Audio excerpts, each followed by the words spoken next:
Well, I declare open this hearing of the Senate Environment and Communications Reference Committee into the Climate Risk Assessment. Welcome up to the table representatives from the Australian Conservation Foundation, the Australian Marine Conservation Society, Biodiversity Council and the Doctors for Environment. To the Biodiversity Council.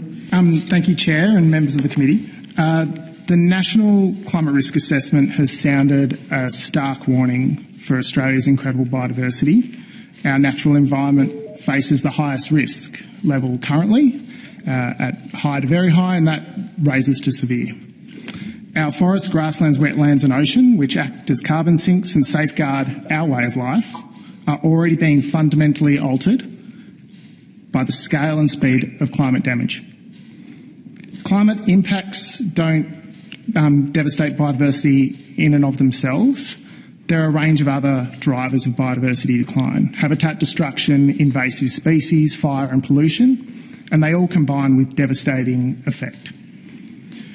Australia is a world leader when it comes to the extinction of mammals and a global deforestation hotspot. The risk assessment noted that resilience is lowest in historically cleared areas and highest in our most intact ecosystems, highlighting the need for better protection to manage our natural ecosystems and drawing a direct line of sight to another process that is going to come into this building later this year around reforming our national environmental laws. These two things are inextricably linked. Nature is one of the strongest weapons in our arsenal when it comes to combating climate change, but it's facing its own limits.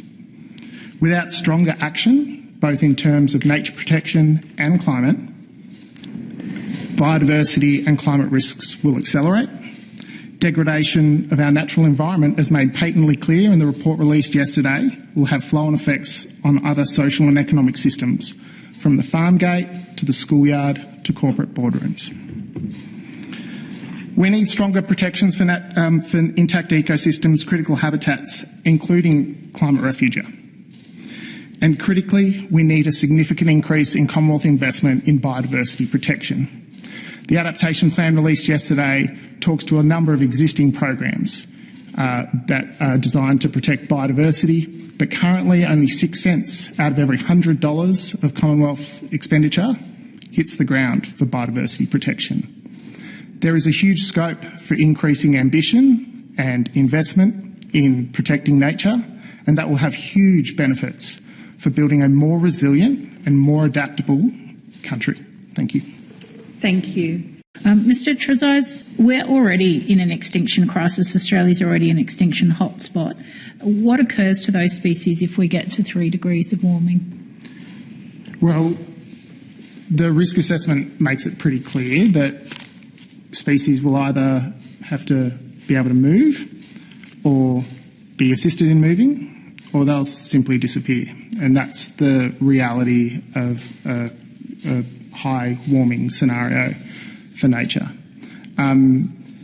What we can do to deal with that and address that is have a real focus on where biodiversity, where critical ecosystems, threatened species persist and thrive at the moment. And so protecting intact habitats is quite a central part of that, but also looking at where species are likely to need to move to, and starting to think about how we can build that resilience and connectivity into the system. Professor O'Connor on the line might also have some perspectives on that one. Thanks, James. Yes, the report skims over it a little lightly, really, given the integrated nature of the problem of species having to move. The reality is that not many species get to move.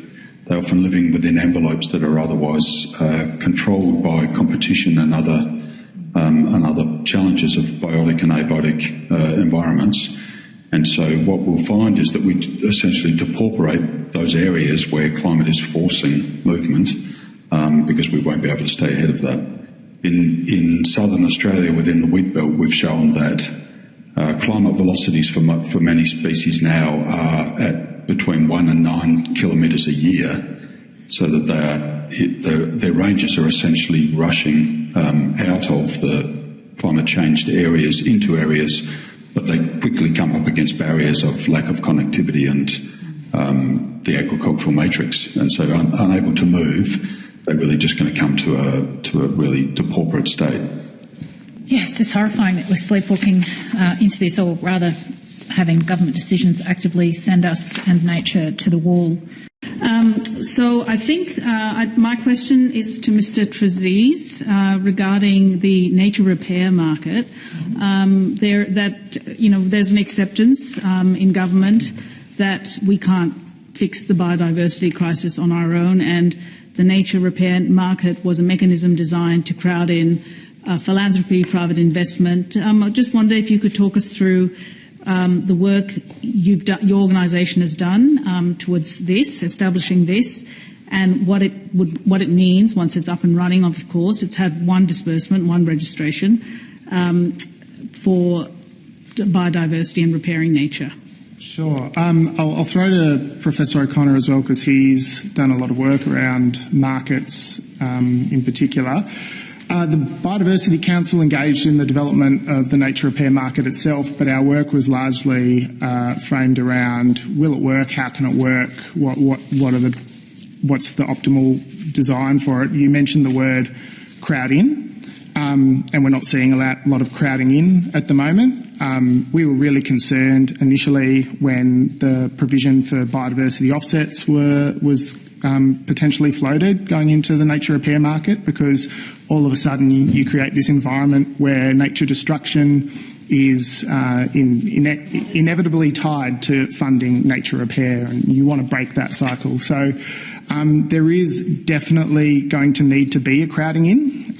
There is definitely going to need to be some significant investment from somewhere, and that's likely going to have to start with government, and other organisations are talking about that. It's similar ways to the clean energy regulator currently operates.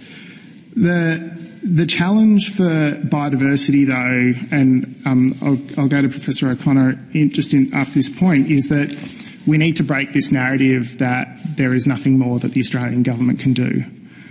The Australian government has huge capacity to pay. We just saw, and I know it's horses for courses, but we saw $11 billion committed to defence yesterday. There's $26 billion that is committed to biodiversity harmful subsidies, which Australia has signed up to international agreements to agree to phase out the worst of those. There has been no effort at the federal government level to identify and phase out biodiversity harmful subsidies, despite signing up to UN agreements around that. At the same time, we say 6 cents, but it's 0.06% goes to on-ground biodiversity projects. Like, nature in this country gets crumbs, and it's a real issue, because when we talk about nature being one of our best safeguards against climate damage, we can't look to a thing like the nature repair market without significant government investment going and kickstarting that. Or we could also reinvigorate things like protecting and incentivising protection on private areas. So the government signed up to a 30 by 30 commitment. One of the most successful conservation programs that has run in this country has been the National Reserve System program, which ran since the 1990s. Leveraged significant investment. So or the environmental stewardship program. There are lots of lessons from both sides of politics in government around what has worked historically. But Professor O'Connor is literally the expert on this topic. Sure, I'll just add a bit to what James said. The nature repair market only has a hope if demand is provoked, and that the demand will only be provoked by the Australian government putting substantial funds into creating supply. And then, only then will we be able to get a regulatory environment in place that actually continues the demand. As we saw in the carbon market, if you watch the carbon market worm over the last 15 years, you see when regulation looked likely, then volume started to flow and prices started to reach realistic points where real carbon could be achieved. So only with those two things is the nature repair market likely to succeed, otherwise it's speculation. In relation to the risks report, risk Risk is the foodstuff of markets. Understanding risk, understanding how information flows around, where risks are, is what makes market work really well. So delayed or postponed or watered down or softly presented risks actually don't do markets any credit. So the nature repair market needs real honesty about where the issues are, where the priorities are, where the information is to be revealed, and it needs stimulus on the supply side of a substantial amount to be able to drive that private investment from the demand side, which will take over from the public purse when people have confidence that the system is operating well to create what's desired.